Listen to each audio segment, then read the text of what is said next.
So Julius, welcome to India. Thank you. So folks may not recognize you, but I'm sure they've experienced your work because you've been the key person in transcribing and setting up all of Acharyaji's books, and we have some of them over there. And you've ensured that a lot of these books are now available for folks to read, everything from Srimad Bhagavad Gita to meditation. And you've decided to come to India from Finland. That's right.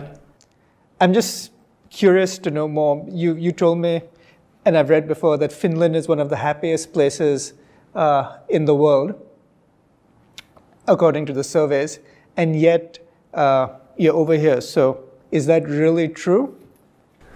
Well, the survey was actually 5th consecutive time that Finland was picked as the happiest country of the world. I guess the thing is that the kind of metrics they use to count these kind of things are mostly very materialistic. And I guess that's the thing, that in my experience in Finland, I've lived there my whole life. I guess I've been very well off in many possible ways, or maybe even all of them. That the economic situation is very good, the level of education is high, and I've even had I've been very fortunate to have been under some very good teachers in music also. So it's kind of this, how should I say it? You have everything, but still nothing seems to work. But yes, I did come to India. And I've been here for a month now. As you know, you have been very helpful. But I guess the thing is that when it comes to getting into spirituality, as I mentioned earlier, I've been in that kind of situation where I have everything and still I have not been happy. And when it comes to Finland as a country, I think that this is the case with most people there also. The thing is that people are very well adjusted, you know, that all kinds of comforts and social services make it possible to actually compromise, you know. So this is news to me because I used to think, and I know a lot of Indians think, that if you go to the West, you get all these material comforts and it's paradise, your life is made. So it sounds like that's not the case. Well, the comforts are definitely there. It's another thing that, do they actually comfort anyone? But yes. So Acharyaji, maybe if you could help us understand what's going on. It's ranked the happiest country, and yet we have a dissatisfied Finn in our midst. You see, we need contentment. All of us, people from all over the globe. In fact, to an extent, even non-human species as well. We all need a certain fulfillment.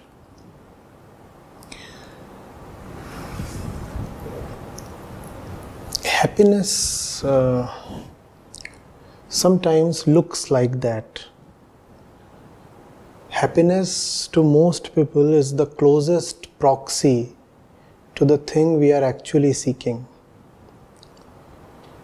So in absence of any other trustworthy or closer substitute, we go for happiness.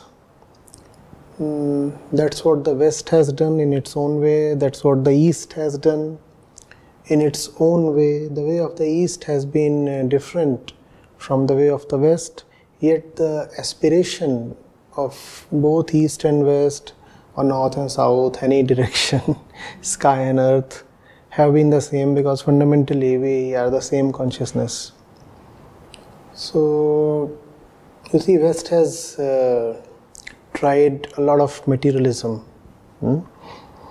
You will get that, the real thing that we want. I'll call that as that.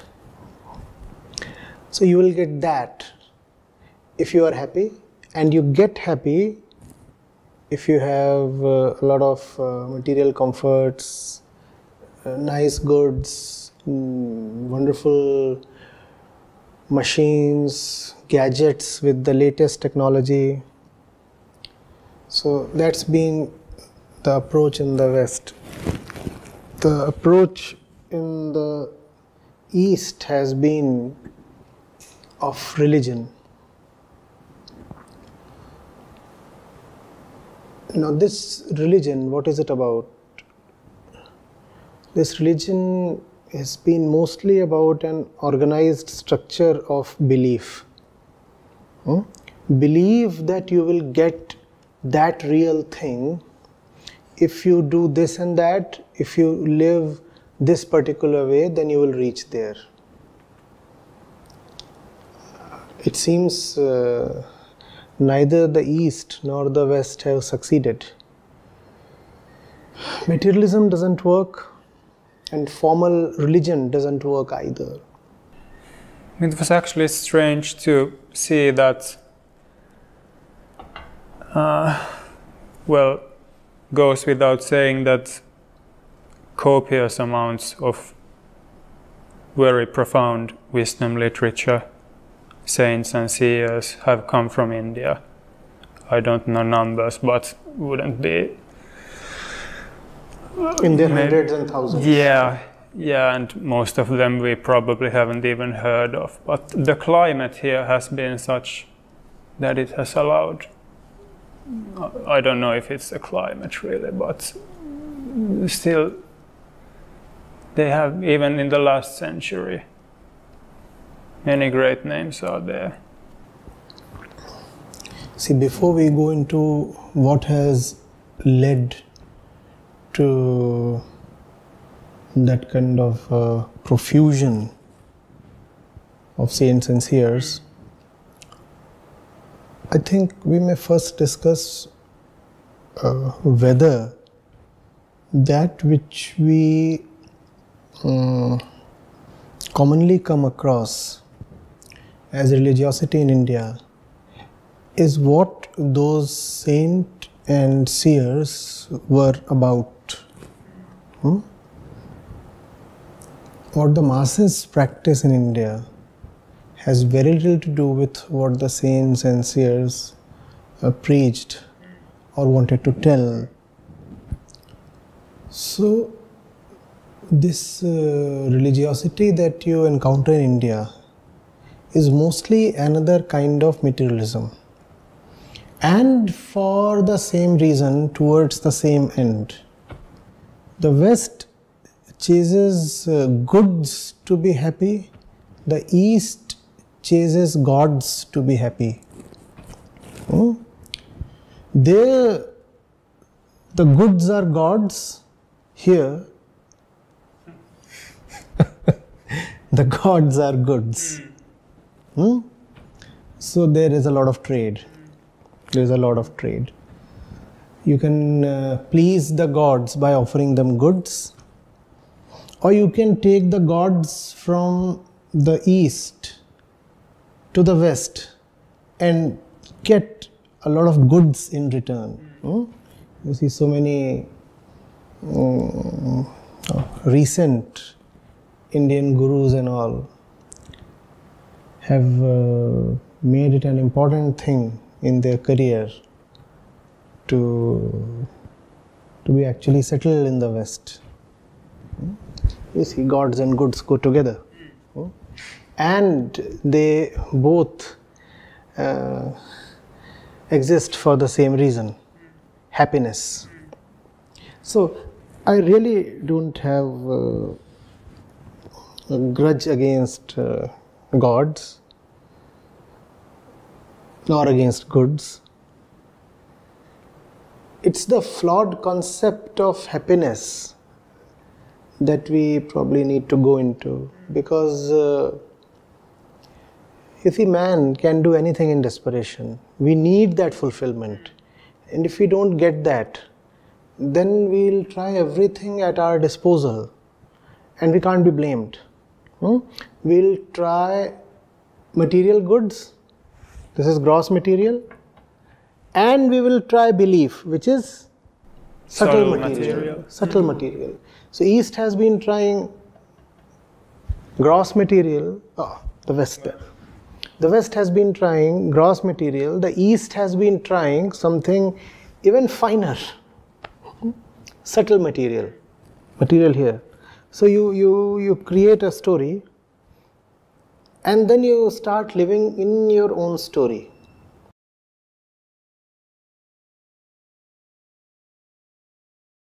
To be true. A point comes when you start calling it the truth. This is the truth. The truth.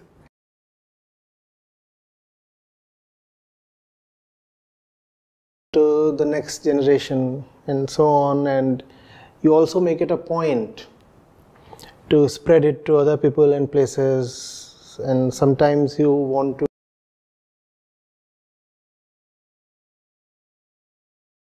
the sword, because it is the truth and nothing but the truth. It's the truth that we want, and when we don't get it,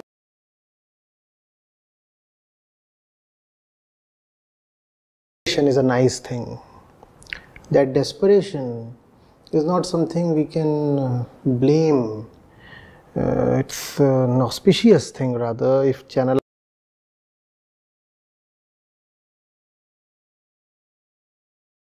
But we don't channelize our desperation. We succumb to our desperation. We succumb to our desperation, and we fall prey to the wrong channels. They don't take us anywhere. The happiness index, Darius, that you referred to, obviously, as Julius pointed out, is measuring happiness over some pretty Western metrics. Those metrics are predefined to call pretty Western things as happiness. And that's why, no wonder, a Western country emerges as the happiest, tops the charts, because that concept of happiness itself is very much Western. So how will East then live up to it? So it's a rigged game. It's a rigged game. It's a rigged game. It's like saying, between Indians and Finnish people, the one who is taller is the happier. I stand no chance. The very metric has been rigged. The proxy for happiness is something that Indians can naturally not have. Good height. So they'll not be declared happy. He'll be declared happy. But now he says, I'm not happy. He's not happy. He's tall, but not as happy. So, nobody is happy. Nobody is happy. The random ways of the mind obviously cannot yield you the real happiness. Real happiness. And real happiness is not an utopia. It's not a utopia because if you do not have it, you crave for it. How can your fundamental craving be utopian? Does not sound nice, does it? All of us, irrespective of where we come from, our gender, our age, We crave for that same thing, right? Can I be at peace? Can I be at rest for once? We all crave for that one thing, right? And we express it in our respective languages, in our respective contexts. How can we all be deluded? And even if we call us deluded, will the craving cease? No, it does not cease. So the craving is real. And the ways that his people have taken and the ways that the East has taken,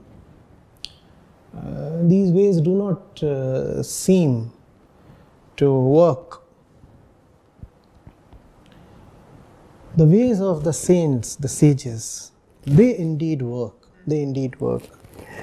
And I'm proud that a lot of them came from India. But I'm not at all proud that today, if I say most Indians, that's a gross understatement. Today, 99.99999% Indians have really nothing to do with the words of the sages or the songs of the saints. I'm trying my level best to take Vedant to Indian homes, to begin with, that is. And there is a lot of apathy towards spirituality and wisdom, though equally there is a newfound enthusiasm towards religion. But that kind of religion which is mostly devoid of a spiritual base leads to nothing. In fact, if it leads to something, it is strife, it leads to chaos, it leads to violence, it leads to self-delusion, it gives you nothing. So, the materialism of the West and the religiosity of the East are just both ways to get away from the real thing. West has used the material and East has used the mental. The mental to be really away from the truth.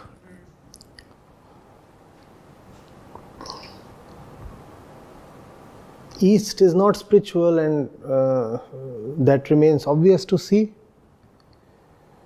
But the East, in spite of its religiosity, is equally distant from spirituality. This most people miss. Now that you are at the fag end of your journey, I would want you to appreciate this. The real thing is neither there nor here. The real thing is in the verses of the Upanishads, in the songs of people like Saint Kabir. That's where the real thing is.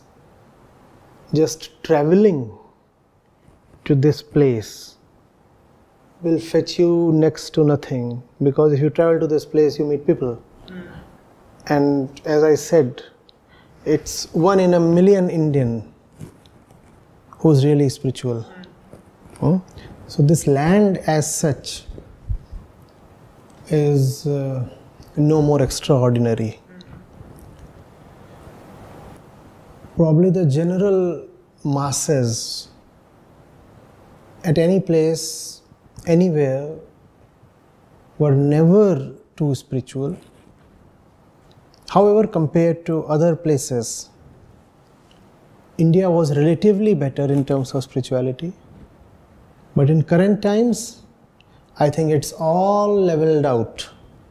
It does not matter whether you are in the US, the Europe, or in India. Materialism rules, and those who cannot afford to be material, they become religious.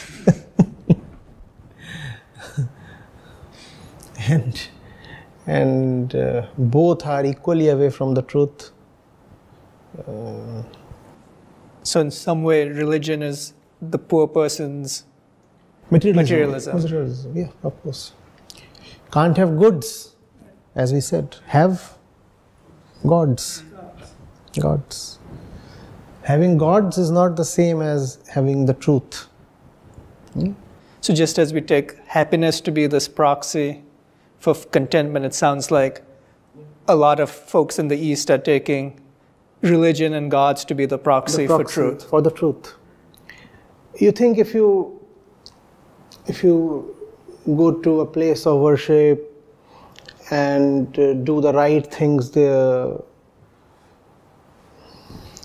the customary offerings, the usual practices, think you will get illuminated or liberated. That's not going to happen. The real thing is the real thing. The real thing cannot come to you via set processes and hackneyed practices. It's not going to happen.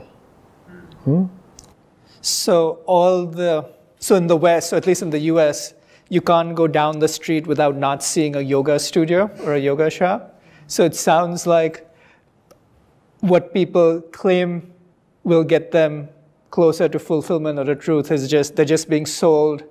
So just like we in the East look at brands and don't realize we've been sold something, it looks like our gurus have smartened up and are now selling the West spiritual goods. See, that's what trade. You need something you do not have. I need something I do not have. I give you what you do not have. You give me what I do not have. You had goods. I gave you gods. I had gods. I didn't have goods. I fetched goods from your place. So that's the kind of exchange going on. It's just that neither goods nor gods are the thing that you or me really want. So in some sense, we both will become more affluent due to this trade.